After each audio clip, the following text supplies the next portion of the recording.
अपस्मारतुल्यम् भववेगनित्यम्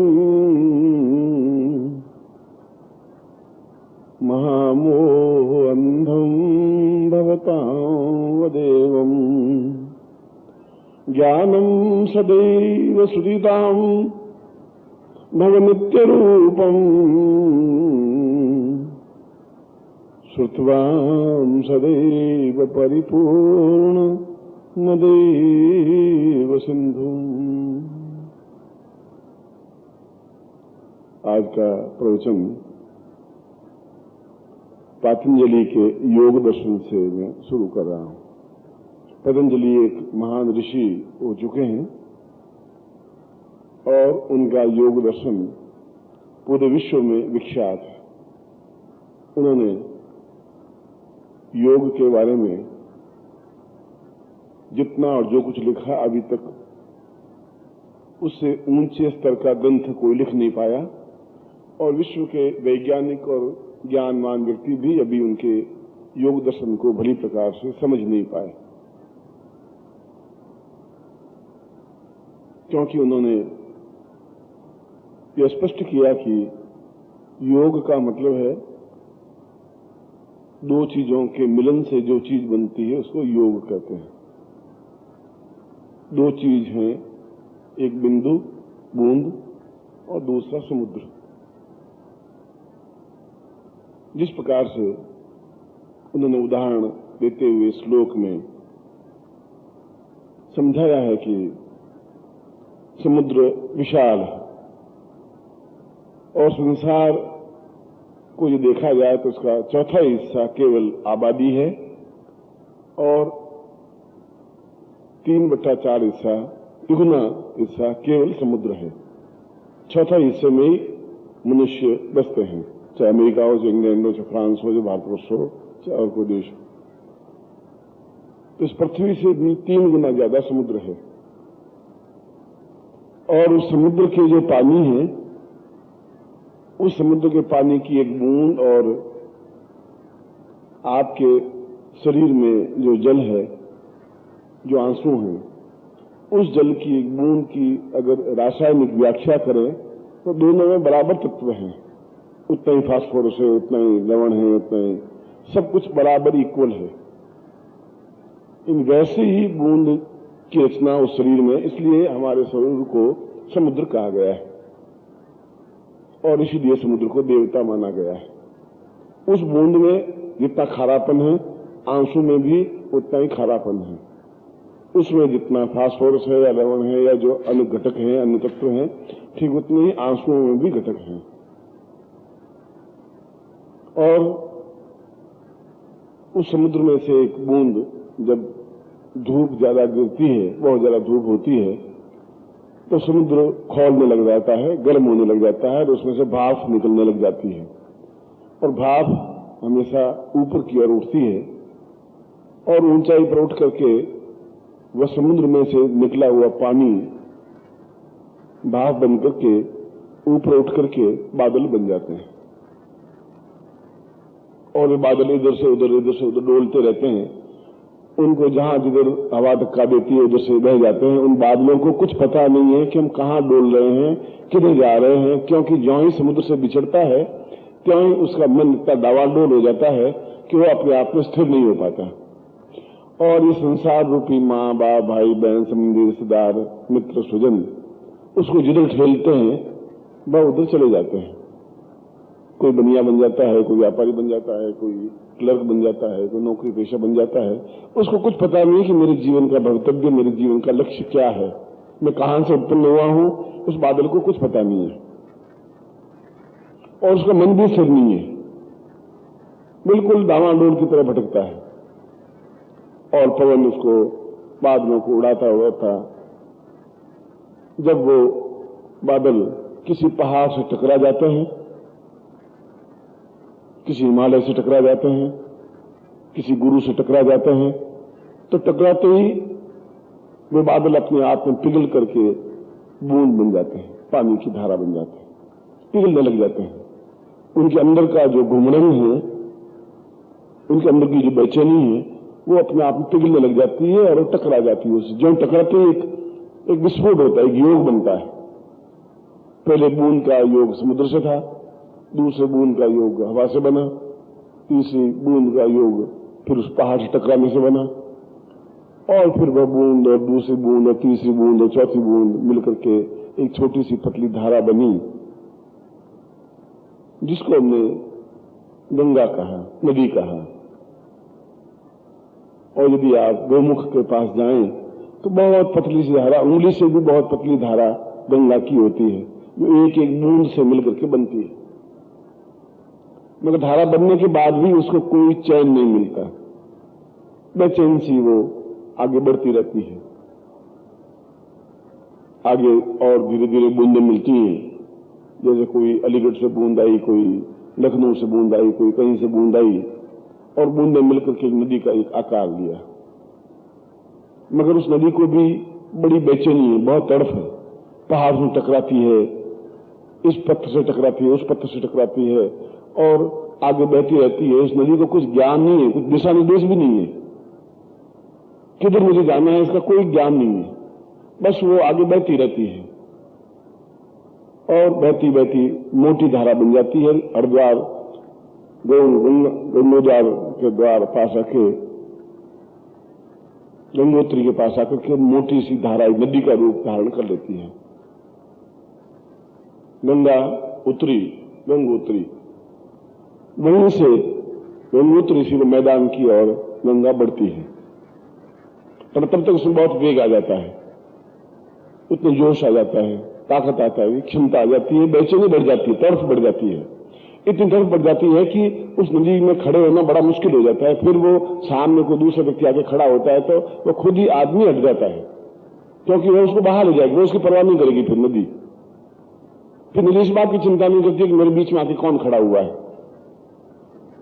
और जब बहुत नदी आगे बढ़ जाती है तो बीच में अगर कोई पेड़ आता है तो पेड़ को गिरा देती है। अगर बीच में कोई पत्थर का बहुत बड़ा टुकड़ा आ जाता है तो पत्थर के टुकड़े को तोड़ देती है। अगर बीच में कोई गाय आती है, भैंस आती है, चाहे गांव के किनारे आते हैं, नदी का कोई किनारा होता है, वो किसी इस बात की चिंता, उसके अंदर एक बेचैनी तड़फ है, वो रुकती नहीं है, बहुत बहती रहती, तेजी के साथ बहती है, एकदम से बेचैनी। और जैसे बेचैन आदमी कहीं उसको चैन नहीं मिलता और वो भटकता फिरता है, डावाडोल से रहता है कि मुझे कहां जाना है, क्यों बेचैनी है यह भी उसको समझ में नहीं आती। तड़फ क्यों है, ये तनाव क्यों है, ये डिस्टर्बेंस क्यों है, क्या हुआ, क्या है मुझे, उसको कुछ ज्ञान नहीं। बस उसको तो एक विध्वंस, एक माइंड में एक ही है कि मुझे बस बढ़ते रहना है, कहां बढ़ना है यह भी ज्ञान नहीं है। और इसके बीच में जो भी टकरा जाता है उसको भी वो फेंक देती है। तुलसीदास जी के बीच में रत्नावली आई तो उसको हटा दिया, कबीर के बीच में उसकी पत्नी आई तो उसको पत्नियों को हटा दिया, सूर्य के बीच में उसकी प्रेमिका आई तो उसको हटा दिया। और यदि बीच में कोई माँ आती है, बाप आते हैं, भाई आते हैं, संबंधी आते हैं, रिश्तेदार आते हैं, मित्र आते हैं, स्वजन आते हैं, वो क्योंकि उसको तो बेचैनी है, मित्र को मिलकर के भी उसको चैन मिलता नहीं है, माँ बाप को मिलकर के भी चैन उसको मिलता नहीं है, और कोई साधु संत मिलता है तो उसको चैन नहीं मिलता है। बस उसको भी बाहर करके साथ ले जाएगी, किनारे लग जाएंगे, किनारे लग जाएंगे, साथ तिनके बहेंगे तो वो तिनके साथ में बहेंगे, पेड़ के टुकड़े साथ बहेंगे तो पेड़ के टुकड़े साथ बहेंगे।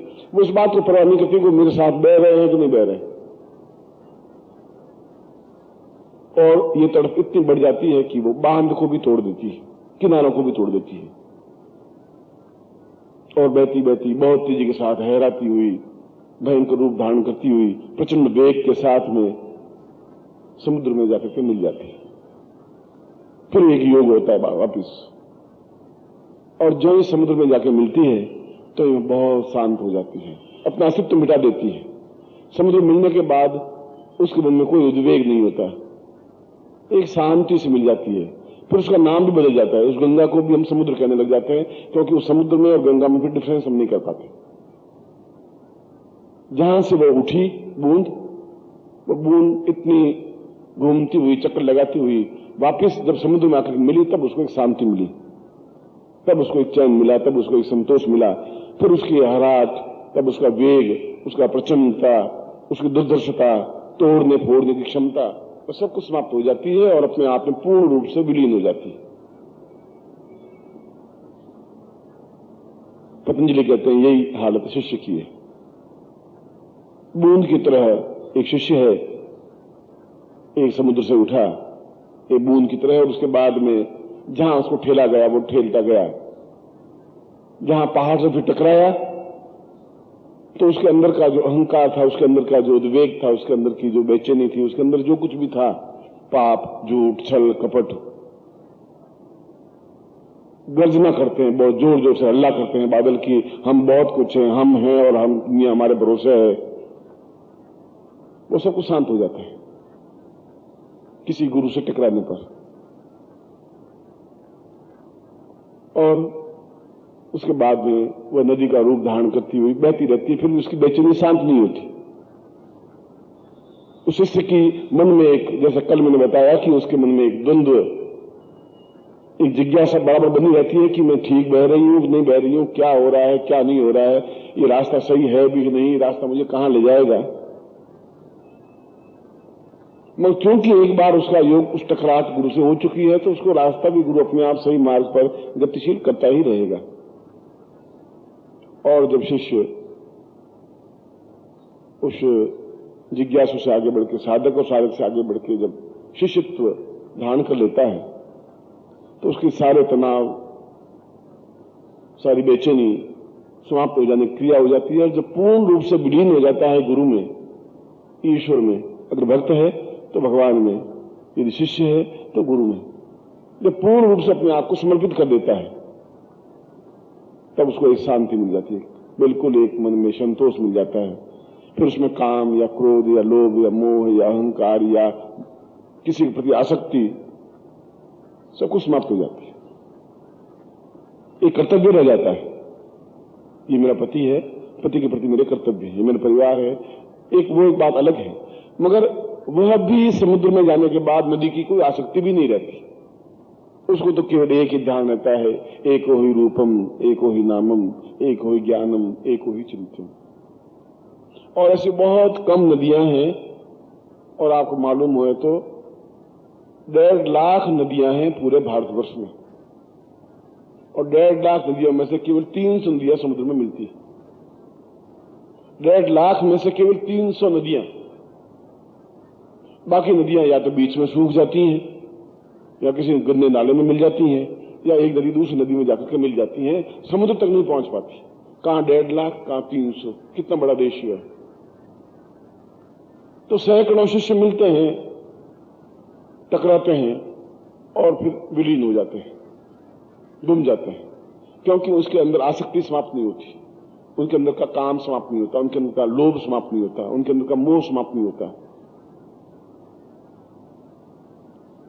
और वे जो प्रज्ञावान होते हैं, जिसमें हिम्मत होती है, हौसला होता है, जो एक निश्चिंत हो जाती है कि या तो इस पार रहेंगे या उस पार चले जाएंगे, देखा जाएगा, जो चैलेंज का भाव लिए हुई नदी बहती है, वो नदी जाके समुद्र में मिल जाती है।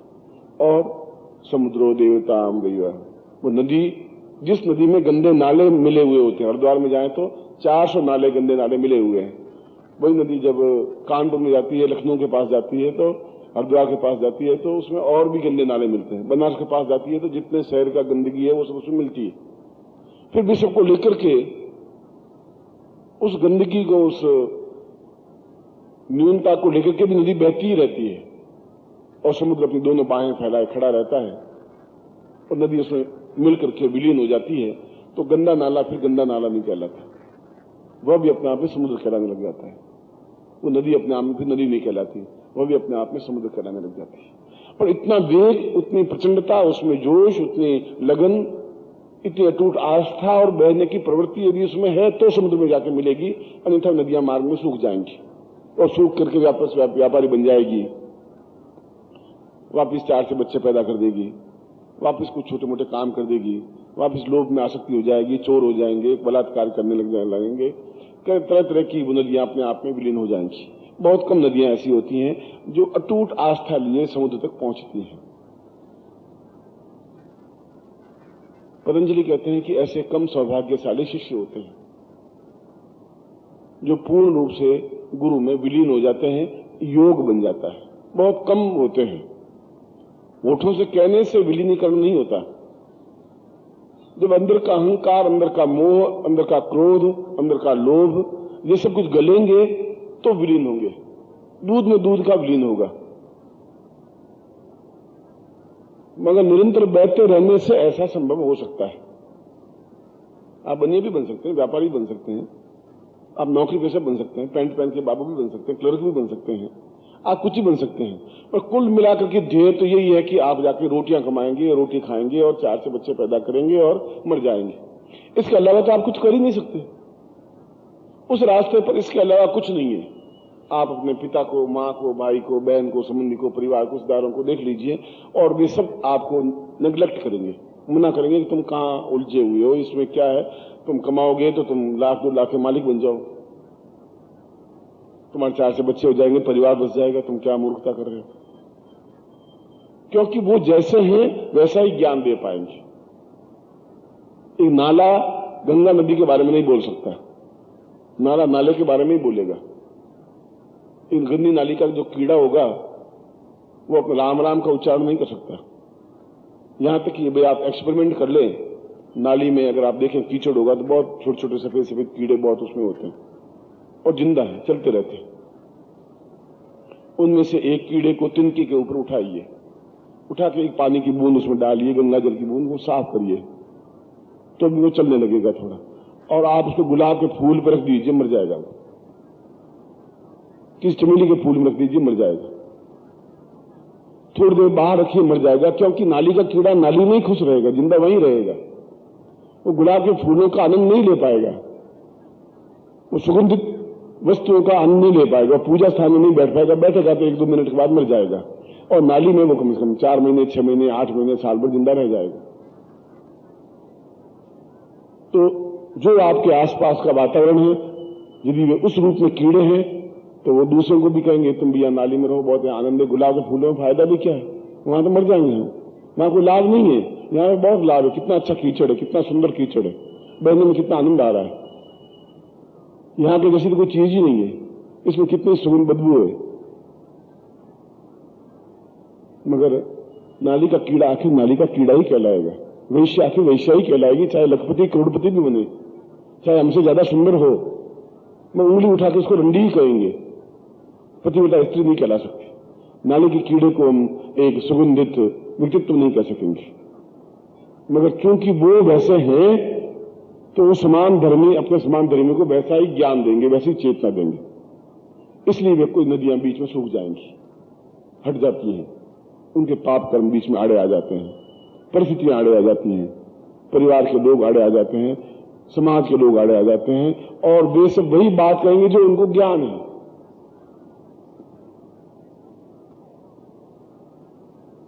मगर जीवन का लक्ष्य अगर बच्चे पैदा करना है तो बिहार में तो लोग 15-15 बच्चे पैदा करते हैं, वे उनसे पहले स्वर्ग में चले जाएंगे। किसी का 18 बच्चे हैं, किसी के 17 बच्चे हैं।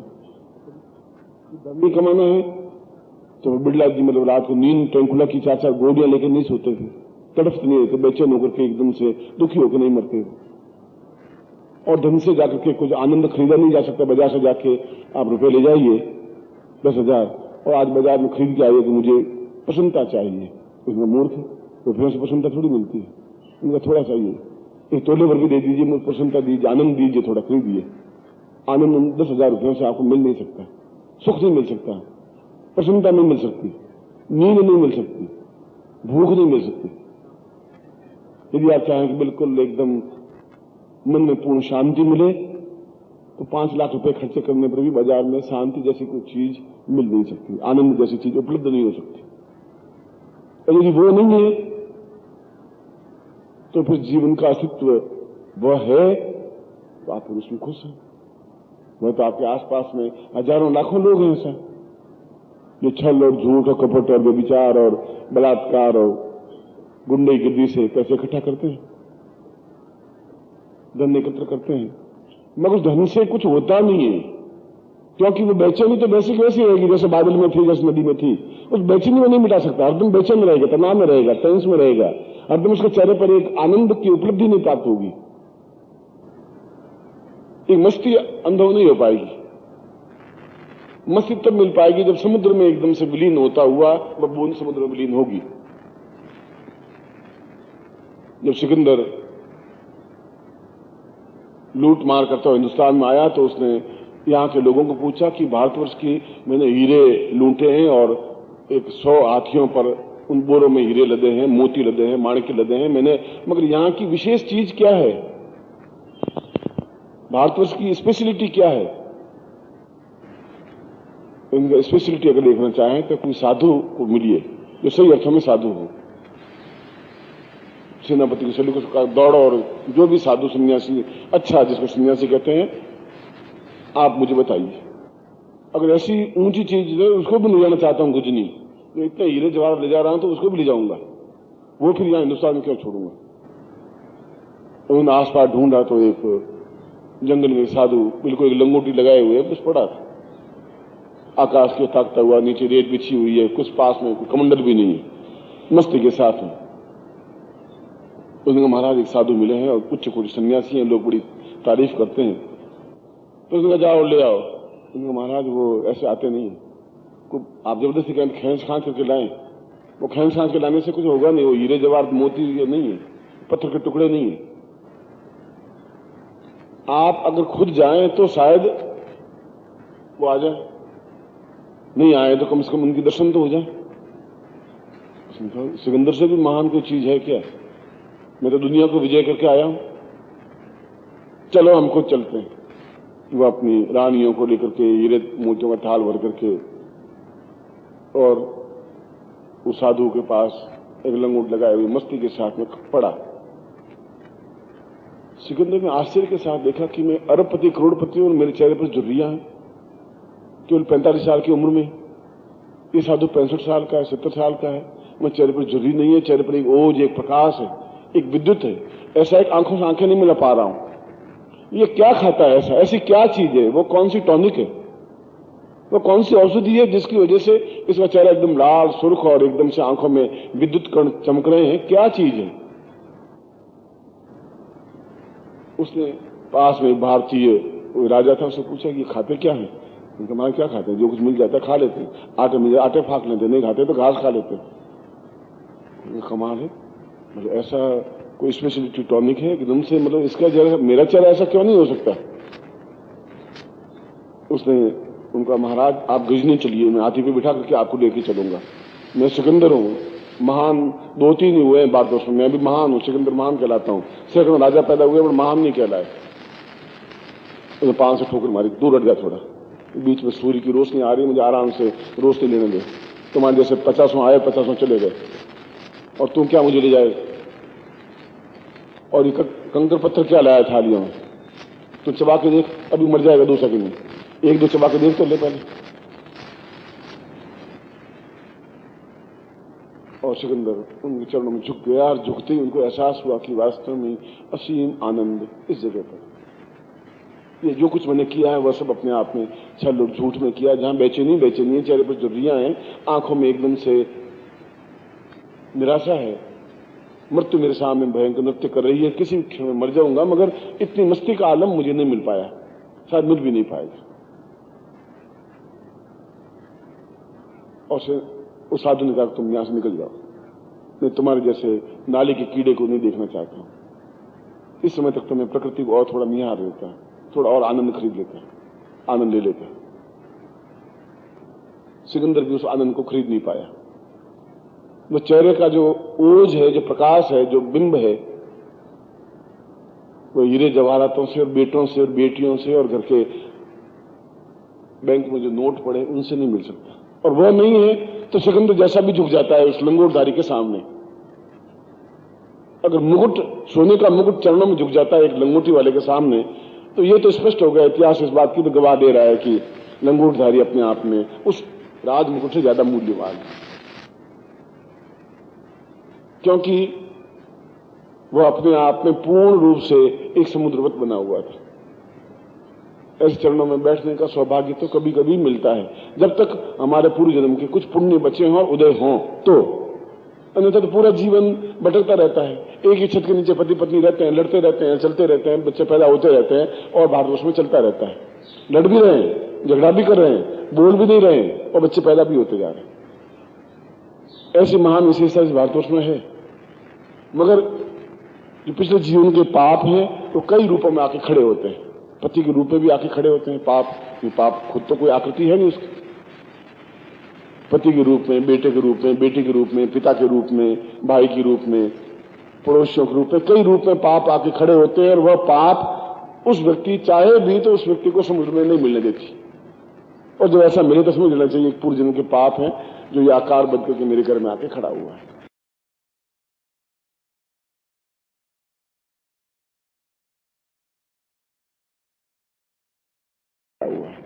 मगर यदि उसमें वेग है तो समुद्र में जाके मिल जाएगी या मिल जाएगा, वो पाप वहीं खड़ा रहेगा। तो एक दिन छटपटाता हुआ, यदि आपने किसी मरते हुए प्राणी को देखा नहीं है, कभी बिल्कुल लास्ट डेथ के लास्ट पॉइंट पर हो, जब आप देखिए उस व्यक्ति को, उसका गला रुंध जाता है, आवाज निकलती नहीं है, आंखें डबडबाई होती हैं, आंखों में से आंसू बहते रहते हैं। एक भी प्राणी ऐसा नहीं है जो मरा हो और आंख में से आंसू नहीं निकलता, उसमें छलछला नहीं रहा। और बेटे सोचते हैं कि कोई कोई बात है जो कहना चाहते हैं कह नहीं पा रहे हैं, कोई सोना गड़ा हुआ है तो मुंह से निकल नहीं पा रहा है। पिताजी बोलो कहां गड़ा हुआ है, आप मुझे बोलिए, रोइए मत, बोलिए। वो गड़ा हुआ वो तो कह रहा है कि मैंने कितने पाप किए, कितने जीवन में झूठ बोला है, कितना छल किया है, आज मौत के साथ जा रहा हूं, ये अकेला जा रहा हूं। ये सब खड़े हैं, अभी भी यही पूछ रहे हैं गड़ा हुआ धन कहां है। और ये सोच सोच करके जीवन में कितना मैंने अन्याय कर दिया, कितना लूंटा खसोटा पाप किया, उस पश्चाताप के आंख के आंसू निकलते हैं, मगर उसमें उसके पास कोई रास्ता बचता हुआ नहीं। उसमें उसके पास एक आंसुओं के अलावा यह कि अब क्या कर सकता हूं, अब तो बिल्कुल मृत्यु की कगार पर हूं, जब मुझे कुछ सचेत होना चाहिए था तब हुआ नहीं। अब पश्चाताप के पास मेरे पास कुछ रहा नहीं। उनकी साधु को आपको मरते हुए देखिए, बिल्कुल बैठता है और ओंकार की ध्वनि करता है, कपाल फोड़ करके सांस को निकाल देता है। उसकी आंखों में कोई तनाव, आंख में आंसू, क्योंकि उनको कोई तनाव था ही नहीं, चिंता थी नहीं, उन्होंने आनंद ही आनंद जीवन में उपलब्ध किया। और वह जो प्राणी मरा उसने भी अपने साथ हीरे जवाहर लेके गया। दोनों रास्ते खुले, गंदे नाले में भी जाके मिल सकते हैं, कोई आपको रोक नहीं सकता। और पतंजलि कह रहे हैं कि आप समुद्र में मिल सकते हैं, कोई आपको रोक नहीं सकता। आप अपना खुद का वेग मालूम रखिए, दोनों में उपलब्धि क्या होगी इसकी गणित आज आप नहीं कर सकते। इसकी गणित तो अंतिम क्षण में होगी, क्योंकि आप मरेंगे तभी दुनिया तो ऐसी कैसी चलती रहेगी। आपके पिताजी मरे तभी दुनिया चलती रहेगी, आपकी मां मरी तब दुनिया ऐसे उसमें लाग रंग हा हुए। पिताजी मर गए, 5-7 साल बाद घर में शादी हुई, फिर ढोल बजा रहे, नगारे बजे, 4-6 महीने रोते रहे, फिर पिताजी थे चले गए, पिताजी चले गए, बस मुश्किल से 5-7 लाख रुपए कमा के मर गए। अरे 15-20 लाख कमाते, आदमी गन चक्र कुछ किया ही नहीं था बस। और मुश्किल से बहुत ज्यादा समाज के डर से होगा तो साल में एक बार श्राद्ध कर लेगा कि पिताजी आप भोजन करिए और ये घी खाइए। अब जिंदे जी अगर घी खिला देते तो मरते ही क्यों बेचारे, तो जिंदगी में घी खिलाते नहीं, वो श्राद्ध कर लेते हैं उसको और उसको भूल जाते हैं। 365 में एक दिन आपको भी याद रखेंगे बेटे, वो इसलिए कि पिताजी थे और दुनिया क्या कहेगी, श्राद्ध भी नहीं किया, चलो एक ब्राह्मण को खिला दो। और अब तो श्राद्ध भी नहीं करते हैं, आटा थाली में लेकर के किसी को दान देते हैं, मंदिर में जाकर चढ़ा देते हैं। कौन श्राद्ध का झंझट मोल ले, कौन ब्राह्मण को बुलाए, कौन माथा फूड़े कर, सारा मर गया तो मर गए, अपनी जगह गए। अब ये झंझट पीछे क्या पाएंगे। 80% लोग अब ऐसा करना। तो किस बात पर इतरा रहे हैं कि वो हमारा कुछ करेंगे, ये बेटे हमारा कुछ उपलब्धि देंगे, या पति हमारा कुछ देगा, या पत्नी उपलब्धि देगी। कल भी मैंने ये कहा था कि हम अकेले ही आए हैं, डेफिनेटली अकेले ही जाएंगे। इस बीच में इतना जो झंझट है, इस झंझट में हम या तो उलझ जाएंगे या सुलझ जाएंगे। पतंजलि इसी बात की व्याख्या करते हैं। उनका योग तो रहना चाहिए,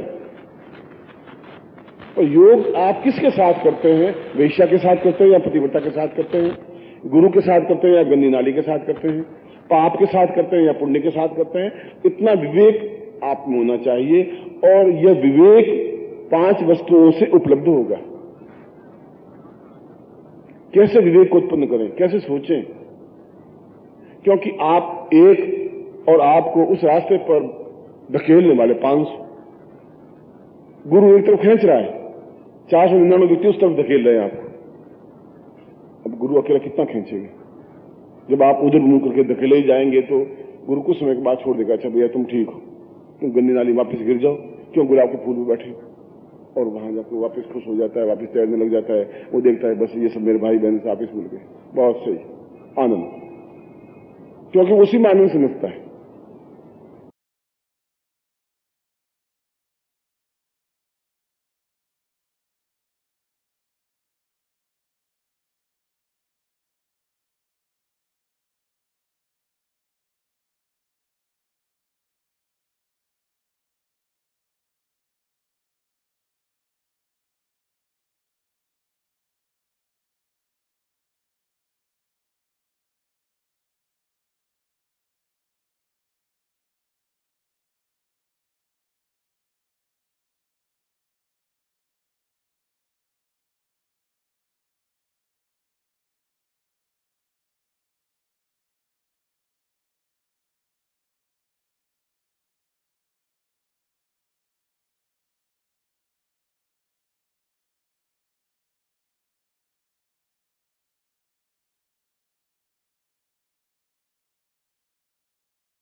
पतंजलि कहते हैं कि तुम्हारे मन के जो ये 5 विकार हैं, पहला विकार तो यह है कि आपका अहंकार है कि मैं हूं और मैं हूं तो चलता है, मैं हूं तो गुरु जी काम चलेगा, मैं नहीं होऊंगा तो गुरु जी काम रुक जाएगा, समाप्त हो जाएगा बस। और मैं हूं तो गुरु जी जिंदा है, मैं पैर दबाता हूं तो गुरु जी जिंदा है। अहंकार की समाप्ति। और दूसरा, ये तो बाहरी शुद्धिकरण बताया, अब अंदर का शुद्धिकरण बता रहे। दूसरी आसक्ति। यदि आसक्ति रहेगी कि मैं बैठा तो हूं पर मेरी बाप वहां बैठा है, मां वहां बैठी है, और जब तक ये आसक्ति रहेगी तब तक न यहां का आनंद ले पाएगा न घर का आनंद ले पाएगा। वह दोनों जगह टूटा हुआ रहेगा, यहां भी जुड़ नहीं पाएगा, वहां से भी जुड़ नहीं पाएगा। कई शिष्य जाते हैं घर पे और जाते हैं 10 दिन रहते हैं, मुझे वापस दौड़ के आ जाते हैं, 80% दौड़ के वापस आ जाते हैं। गुरुजी वहां के तो माहौल में बैठ रहता हूं डॉक्टर, कोई पानी की आसक्ति नहीं, बैठ रोटी की आसक्ति नहीं। तीसरा, मोह। मोह का मतलब है कि ये चुपड़ी जो रोटी मिलेगी तभी खाना हजम होगा, और 2 सब्जियां होगी तभी बैठेगा, और भिंडी की सब्जी के बिना अचार के बिना चलेगा नहीं। मोह है जो मिल गया, ठीक, हलवा मिल गया तो हलवा भी आराम से खा लिए, रूखी रोटी मिल गई, रूखी रोटी खा गए, और दोनों में बिल्कुल संतुष्टि अनुभव करने लग गए। चौथा, अपस्मार। अपस्मार का मतलब है चोरी करने की प्रवृत्ति, कि कोई चीज चुरा करके रख दे, कोई एंट्री में चोरी कर दे, कोई आदमी आया और उसने कोई सामग्री किताब ली और किताब पैसे निकाले और अपने अंदर रख दिए छुपा के, मालूम कब जाना पड़ेगा तो पैसा गुरुजी देंगे कि नहीं देंगे, घर कैसे पहुंचेंगे, वो संभाल के रखी दे। और 5वां, गुरु भक्ति में न्यूनता, ईश्वर भक्ति में न्यूनता। उन्होंने ईश्वर शब्द की व्याख्या की है कि जो अपने आप में वर के रूप में जिसको धारण कर सकें, पति के रूप में धारण कर सकें, वही ईश्वर है, जिसको अपने हृदय में बिठा सकें। इसलिए ईश्वर बड़ा फिर कहा है कि गुरु ब्रह्मा गुरु विष्णु, खाली ब्रह्मा को, विष्णु को, रुद्र को अलग अलग कहां पूजेंगे, जो एक ही चीज है। गुरु ब्रह्मा गुरु विष्णु गुरुदेव महेश्वर, गुरु साक्षात पर ब्रह्म। अब 33 करोड़ देवताओं कब तक पूजोगे? पर ब्रह्म, और ब्रह्म से भी एक ऊपर की स्थिति है। तस्मै, इसलिए श्री गुरुदेव, इसलिए मैं गुरु को प्रणाम करता हूं। इसलिए को भगवान शिव है या मनुष्य है या महान है या छोटे हैं या बड़े हैं। जब हमने एक चिंतन कर लिया कि हमारे ये गुरु हैं, या तो शादी करनी नहीं चाहिए थी, और कर ली तो फिर कर ली, वर ईश्वर, फिर अच्छा है बुरा है। ये 5 विकार जब अंदर के खत्म हो जाते हैं, जब क्रोध खत्म हो जाता है अंदर का, तो कुछ पास और तो कुछ बचता नहीं, क्रोध बचता है। मगर ये 5 गलने के बाद आंतरिक शुद्धि होगी। बाह्य शुद्धि तो केवल ईश्वर भक्ति से, गुरु भक्ति से, आरती से, सुबह की पूजा से ही प्राप्त हो पाएगी। दोनों का मिलन जब होगा, बाहरी शरीर और आंतरिक शरीर, दोनों के मिलन को ब्रह्म कहा गया है। ब्रह्म को ईश्वर कहा गया है, ज्योति कहा गई है, जो आपके अंदर स्थापित हो सकती है, जो आपके अंदर स्थापित हो। इसका मतलब यह नहीं कि हम क्रोध करेंगे। आगे सूत्र में बताया है, यदि कोई बदमाश आपको छेड़ता है तो आप 4 झापट मार सकते हैं। क्रोध का तात्पर्य यह नहीं कि तुम कायरता, क्रोध को कायरता को जोड़िए मत, कायरता हो जाएगी। यदि आप बिल्कुल क्रोध छोड़ ही देंगे तो फिर आप कायर हो जाएंगे, बुज़दिल हो जाएंगे, तब तो फिर कोई भी व्यक्ति आपके ऊपर हावी हो जाएगा। व्यर्थ में क्रोध मत करिए। यदि कोई व्यक्ति आपको गाल देता है तो आप फिर खाली सुनिए मत, उसका गला पकड़ के 6 थप्पड़ मारिए, तो दूसरी बार वो गाली दूसरे को भी नहीं देगा, आपको देना छोड़ देगा। उसने कहा मोह भी रखिए, पर गुरु के प्रति मोह रखिए, ईश्वर के प्रति मोह रखिए, आसक्ति रखिए, अपने आप में शरीर को बिल्कुल तंदुरुस्त बनाए रखने की आसक्ति भी रखिए। उसने ऐसा नहीं कहा कि आप बिल्कुल एक पत्थर के ढोंके बन जाएं। उसने कहा कि रखिए, मगर आप कहां बैठे हैं इस बात का ध्यान रखते हुए, चिंतन करते हुए, विचार करते हुए बढ़िए। और इन दोनों के मिलन से जो कुछ भी उपलब्धि होगी वह शिष्यत्व होगा। उसको शिष्य कहते हैं, उसको भक्त कहते हैं। तब फिर सूरदास को इस बात की चिंता नहीं होती कि कौन है कौन नहीं है। फिर कबीर के 4 पत्नियां थी, वो उन पत्नियों की चिंता नहीं कर रहा था, वो अपना सूत काटता था और दोहे लिखता था। फिर मीरा को इस बात की चिंता नहीं थी कि राजा भोज और सांगा क्या क्या सांप के पिटारे भेज देंगे, वो तो सड़कों पर उतर आई एक राजकुमारी उस सामंती प्रथा में, और कह दिया कि मेरे तो गिरधर गोपाल दूसरों को जो कुछ तुम्हारे करना हो कर लीजिए। ये तब हो पाता है जब अंदर का एक दिया लग जाता है, एक ज्योति पैदा हो जाती है। और ज्योति पैदा होने के लिए यही रास्ता है जिस रास्ते पर आप गतिशील हैं। इस रास्ते पर गतिशील होते हुए अंदर का लो लगेगी, निश्चित रूप से लगेगी तो फिर आंखों में से आंसू बहेंगे। तब एक अपने आप में पूर्णता का स्थापन हो जाएगा और वह नदी अपने आप में उस समुद्र में विसर्जित हो जाएगी। वह शिष्य अपने आप में पूर्ण रूप से गुरु में विलीन हो जाएगा और वह स्वयं गुरुमय बन जाएगा, गुरुत्व बन जाएगा, ज्ञानवान बन जाएगा, चेतना बन जाएगी। फिर उसको किताबें पढ़ने से गुरु नहीं बन सकता। पोथी पढ़ी जग हुआ, पंडित भयानक हो। पोथियों को पढ़ने से कोई गुरु बनते हैं तो फिर तो सैकड़ों लोग गुरु बन जाते। शंकराचार्य तो एक ही पोथी पढ़ी नहीं जिंदगी में, दीक्षा ली और शंकराचार्य बन गए। बुद्ध ने कोई पोथी पढ़ी नहीं थी, वो राजकुमार थे, महल से बाहर नहीं निकले थे, बाहर निकले और बुद्ध बन गए, चेतना पैदा हो गई। बहुत एक दीपक लगना चाहिए, एक टकराहट होनी चाहिए पहाड़ से, हिमालय से टकराए और हम गल जाए और बहते हुए समुद्र में विलीन हो जाए। पतंजलि का यह योग दर्शन शिष्य और गुरु की सही पहचान को स्पष्ट करता है कि हमारा जीवन क्या है, कहां से पैदा हुए हैं, कहां जाना है, कौन सा रास्ता है, किस से टकराना है, किस से द्रवित होना है, किस प्रकार से बहना है। और ठीक उसी प्रकार से आपका और मेरा योग बन सके, मैं आप में समा सकूं, आप मुझ में समा सकें। और कल जैसे मैंने बताया, जल में कुंभ, कुंभ में जल है, बाहर भीतर पानी, फूटा कुंभ, जल जल ही समाना, यह तथ कहा ज्ञानी। ज्ञानी ने बात कही है कि तुम्हारे मेरे बीच में जो गढ़े रूपी दीवार है टूटे और ये पानी पानी मिल जाए और आप पूर्ण रूप से एकाकार हो सकें। ऐसा ही मैं आपको हृदय से आशीर्वाद देता हूं, आपकी कल्याण की कामना करता हूं। आपको दिव्योर्वतां वै भवसिन्धुरूपम् ज्ञानोऽपि देवं भवतां सदैव आत्मोन्नतिं पूर्णमदैव तुल्यम् ध्यानो श्रियं दां भवदृश्य रूपम्। विश्वामित्र संहिता के श्लोक में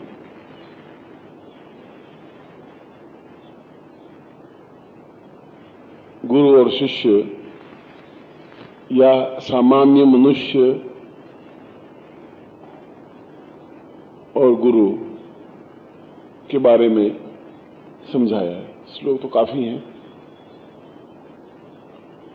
विश्वामित्र ने कहा कि सामान्य मनुष्य कोई होता ही नहीं है, या तो मनुष्य होता है या राक्षस होता है या देवता होता है। सामान्य जैसी प्रक्रिया कुछ भी नहीं होती। और प्रभु ने एक भी व्यक्ति को असामान्य नहीं बनाया है, सभी को अपने आप में सोच समझ करके बनाया है, अकारण किसी को जन्म नहीं दिया है।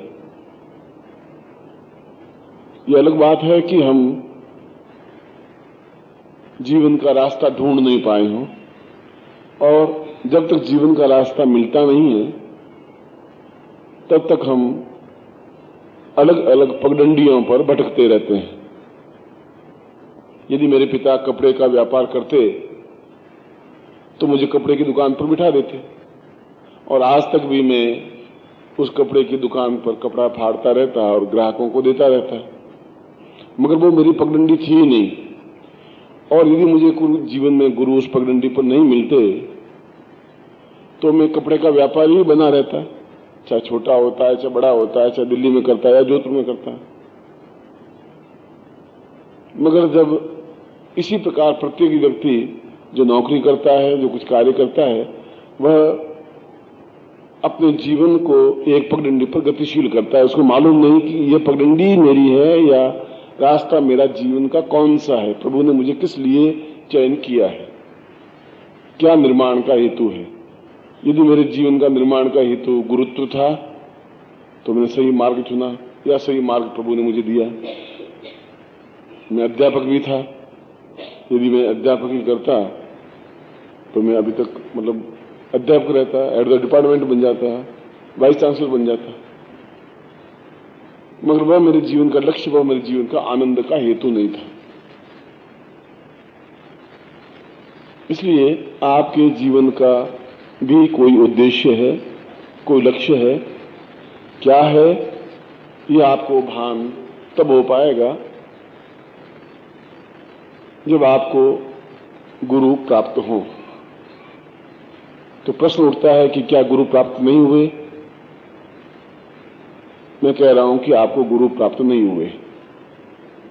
आपने गुरु को देखा है, प्राप्त नहीं हो पाए। गुरु को देखना और प्राप्त होने में बहुत बड़ा अंतर है। जिंदगी भर आप गुरु देखते रहेंगे, जिंदगी भर मंदिर में जाकर के भगवान कृष्ण की मूर्ति के सामने सिर टिकाते रहेंगे, मगर आप कृष्णमय बन जाएं या गुरुमय बन जाएं, यह अत्यधिक कठिन है। उसके लिए तो आपको रास्ता पार करना पड़ेगा। इसलिए दीक्षा दे देने से या रोज आरती कर देने से या गुरु को देखते रहने से या उनको चरण स्पर्श करने से आप गुरुत्वमय बन जाएं, ये आवश्यक नहीं है। गुरुत्वमय बनने का तात्पर्य तो यह है कि आपके अंदर पूर्ण रूप से अखंड एक दीप प्रज्वलित होता रहे और उस खुमारी में आप जीवन में गतिशील हों।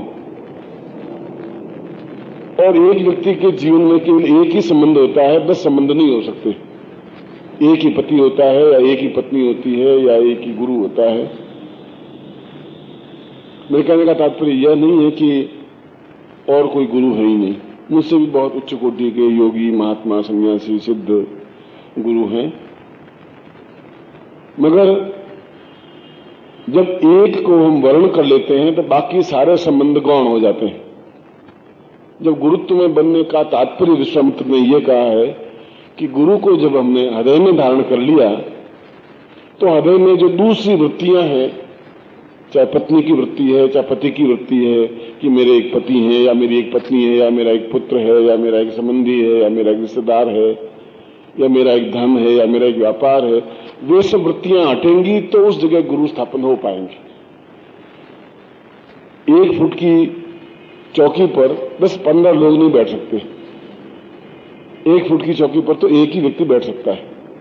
या तो गुरु बैठेगा या पत्नी बैठेगी या पति बैठेगा या वेश्या बैठेगी या धन बैठेगा या व्यापार बैठेगा। हृदय में तो एक ही स्थापन होगा, बाकी सारे संबंध होंगे। पत्नी मैं बनने की जरूरत नहीं है, पति मैं बनने की जरूरत नहीं है, पुत्र मैं बनने की जरूरत नहीं है। उन संबंधों का, कर्तव्यों का निर्वाह करना तो जरूरी है जीवन में, पर गुरुत्व में या शिष्यत्व में बनना अपने आप में कठिन है। इसलिए जो आप कह रहे हैं कि हम आपके शिष्य हैं, वो आपके कंठ से निकली हुई आवाज है, वो आपके हृदय से निकली हुई आवाज नहीं है। और हृदय से आवाज जब निकलती है तो फिर उसके सामने फिर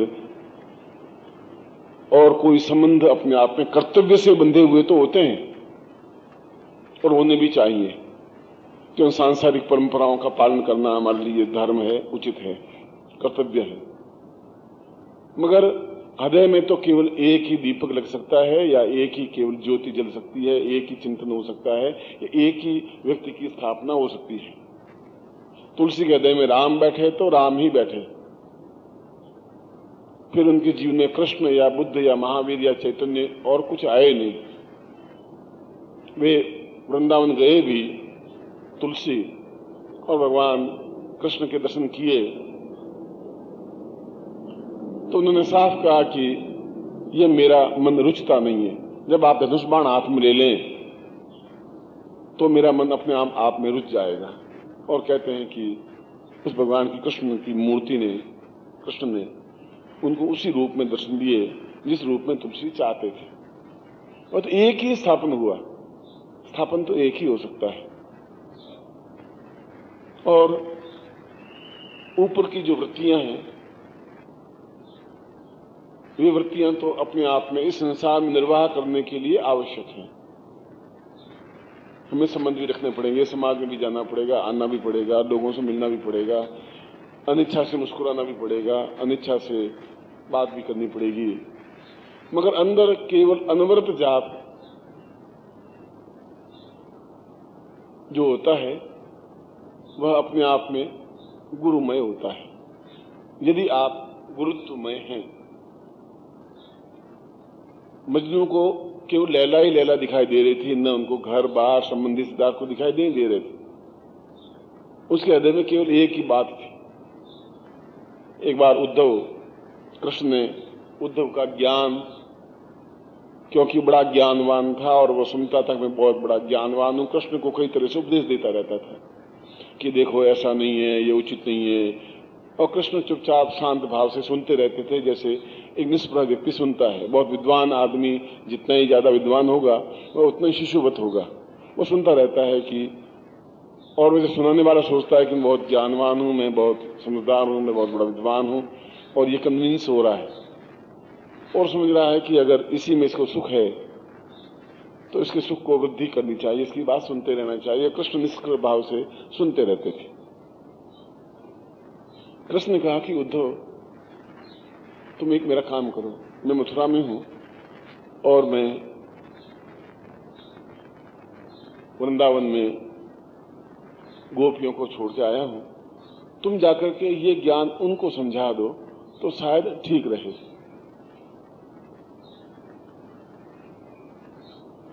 उन्होंने गोपियों के पास गए, विद्वान और उस ज्ञान से लबालब भरा हुआ, और यदि बहुत अधिक भरा हुआ व्यक्ति होगा, शिष्य होगा, तो मैं उसमें डाल भी क्या सकूंगा, वो तो पहले से भरा हुआ है। जो भरा हुआ दीपक होगा, मैं तो उसमें तेल की बूंद या घी की बूंद डाल ही नहीं सकता। वह तो खाली पात्र बनकर के मेरे पास में आएगा, तभी मैं उसमें कुछ डाल सकूंगा। उद्धव तो बिल्कुल भरे हुए थे ज्ञान से, बिल्कुल कि बस मेरे जैसा कोई विद्वान है ही नहीं। तो गोपियां बिल्कुल रिक्त थी उनके हृदय में। तो कृष्ण जाने के बाद भी 5 साल, 7 साल, 8 साल, 10 साल बाद भी केवल एक ही चिंतन था कि ये कृष्ण थे, वे हमारे प्रेमी थे, प्रिय थे, पति थे, सखा थे, मित्र थे, स्वजन थे, बंधु थे, जो कुछ भी थे।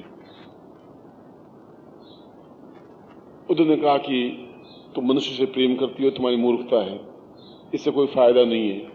वो देखो तुम्हें छोड़ के चला गया, तुम फालतू उनके पीछे भटकती रहती हो, और अभी तुम बिल्कुल मूर्खतापूर्ण करती हो। और निर्गुण की उपासना करो। निर्गुण में कोई मूर्ति नहीं होती, कोई कृष्ण नहीं होते, कोई राम नहीं होते। तो गोपियों ने कहा कि इतना तो ज्ञान हमें है नहीं, जितना आप में है उतना तो हमें है नहीं। हमें तो केवल ये बता दो कि आप कहें कि कृष्ण की जगह हम निर्गुण की ज्ञान, उपासना, ध्यान करें, तो निर्गुण कौन देश को वासी, ये कहाँ रहता, कहाँ है, ये किस गली में रहता है, किस मोहल्ले में रहता है, तो एक बार मिल लें तो मालूम पड़ जाए कि निर्गुण क्या चीज है। हमें तो इसको अभी तक देखा नहीं, तुमने कभी देखा क्या उसको? और दूसरी बात, तुमने कहा कि निर्गुण को हृदय में स्थापन कर दो, तो कृष्ण की जो बिंब है, जो चित्र है, जो मेरे चित्त में तिरछे अड़ गए हैं, सीधी कोई चीज हो तो मैं सीधे ढंग से वापस मुंह से निकाल भी दूं, तो तिरछे वे जो अड़े, वो तिरछे होकर के अड़ गए हैं। अब मैं चाहूं तो कलेजा फट तो सकता है, पर मूर्ति बिंब तो नहीं अड़ सकता। इसलिए तुम्हारी जो ज्ञान की पोटली है वो तुम बांध करके रखो, और ज्यादा खुल जाएगी तो बिखर जाएगा, जो कुछ तुम्हारे पास है वो भी निकल जाएगा। इसलिए कोई फायदा नहीं है यहां पर अपना सिर खोपड़ी लगाने से, तुम्हें कुछ फायदा होगा नहीं, तुम्हारी खोपड़ी फूटेगी। और ये जो हमारे हृदय में जो कुछ है, हमें मूर्ख हैं या अविद्वान हैं, चिंता है कि एक हैं जो कहीं पर भी हैं, जो हमारे पास में प्रतिक्षण है। 3 दिन तक उपदेश उद्धव देते रहे, 3 दिन तर्क से गोपियां उनको समझाती रही कि तुम इस निर्गुण के बारे में हमें ज्यादा बात मत करो, क्योंकि ये निर्गुण तुम्हारे पास में है, इसको अपनी जेब में बनाए रखो। अगर निकल गया ये भी, तुम्हारे पास कुछ नहीं बचेगा, क्योंकि कृष्ण तुम्हारे पास है नहीं, निर्गुण तुम्हारे पास से निकल जाएगा। और हमें ऐसा निर्गुण चाहिए नहीं, हमें तो वही मोहनी मूर्ति चाहिए, सांवली सूर्ति चाहिए। उन्होंने कहा कि मूर्खों से सिर लगाना बेकार है, ये मूर्खों को मैं समझा नहीं सकता। मगर बात तो सही है, ये जो कह रहे हैं वो सही है। ये निर्गुण से प्यार क्या कर सकता है, कैसे कर सकते हैं, ये क्या संभव है? उनके मन में एक थिंकिंग हुआ, एक चिंतन हुआ। रात को राधा कुटिया के अंदर सो रही थी, बाहर उद्धव सोए हुए थे, रात का 12-1 बज रहे थे, और अंदर से जोर से प्रीतम कृष्ण कृष्ण कृष्ण प्रीतम कृष्ण ऐसा ही शब्द आ रहा था, ऐसा कि बहुत जोर से सुनाई दे। उसने रात को 12-1 बजे ये कृष्ण कृष्ण कौन मंत्र जाप कर रहा है? तो कुटिया के चारों तरफ उन्होंने घूमा, तो 50 फीट 100 फीट 500 फीट तक गया, तभी कृष्ण कृष्ण की आवाज साफ साफ आ रही थी। आवाज कुटिया के अंदर से आ रही थी। उन्होंने सोचा कि कुटिया के अंदर तो राधा है, शायद वो मंत्र जाप कर रही हो। उसने धीरे से दरवाजा खोला, अंदर राधा तो नींद में बिल्कुल बेसुध सोई हुई थी, और उसके रोम रोम से कृष्ण की ध्वनि निकल रही थी, मुंह से नहीं। प्रत्येक रोम, 84,000 रोमों से भी कृष्ण कृष्ण निकल रहा था, और 1 मील दूर तक वो ध्वनि मिल करके सुनाई दे रही थी। उद्धव ने कहा, मुझे ज्ञान तो बहुत प्राप्त किया, मगर रोम रोम से आवाज निकलने की क्रिया मुझे भी ज्ञान नहीं है। और उनकी आंखों से आंसू की धार बह चली, और नींद में सोई हुई उस राधा के पांव पकड़ लिए। राधा उठ बैठी। उनका, उद्धव तुम क्या कर रहे हो? उनका, पहली बार मुझे ज्ञान हुआ कि खाली मुंह से ही नाम स्मरण नहीं होता, जब हृदय में स्थापन हो जाता है तो पूरा रोम रोम अपने आप में उसी नाम को उच्चारण करता रहता है, वो चाहे पास हो चाहे दूर हो। ये तो मन की भ्रांति है कि वो दूर है या पास है। जब हृदय में स्थापन हो ही जाता है तो फिर दूरियां अपने आप में मिट जाती हैं, समय की दूरी अपने आप में कुछ काम नहीं करती। गौतम की पत्नी गौतमी एक बार नदी के उस किनारे कुटिया में बैठी हुई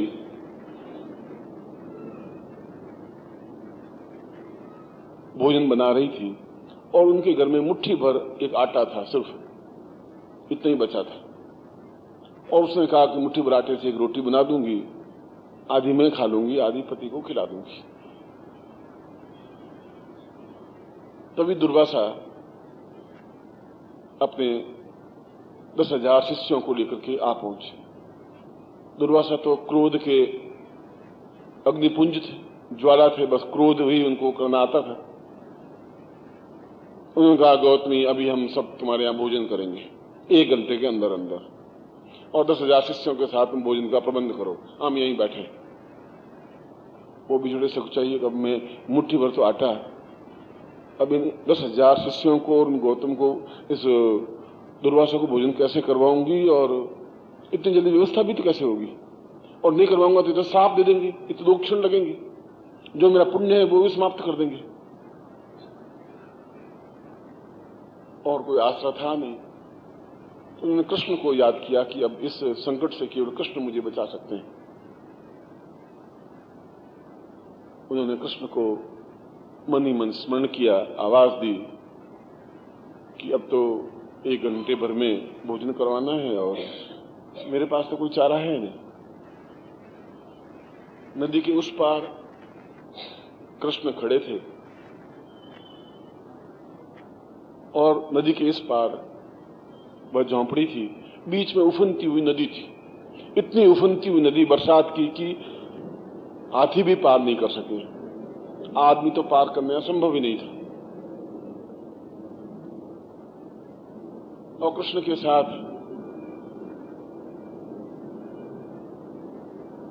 कुछ गोप थे, ग्वाले थे, गोपियां थी,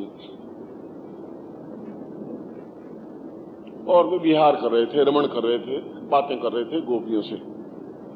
जो ही आवाज उनके कानों में पड़ी तो उसने कहा कि जीवन भर यदि ब्रह्मचारी रहा हूं, कभी किसी प्रकार का मन में कोई विकार मेरे मन में नहीं आया हो, तो नदी मुझे रास्ता दे दे। और नदी में बंट गई और कृष्ण और गोपियां और ग्वाले उस रास्ते को नदी को पार करके उस किनारे पहुंच गए।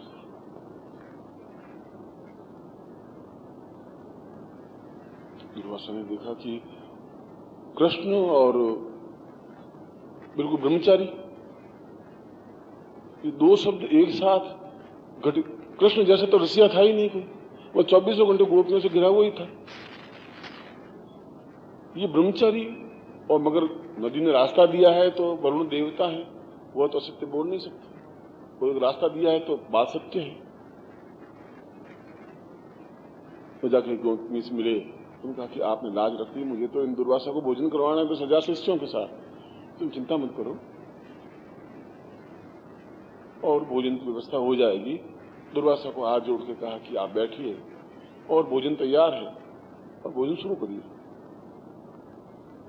सब शिष्य और गौतम वो दुर्वासा बैठ गए और झोंपड़ी से सामग्री लाते रहे, उनको परोसते रहे। उन्होंने भोजन कर लिया डट करके। भोजन करने के बाद वह भी दुर्वासा थे, ऋषि थे, साधना संपन्न व्यक्तित्व थे।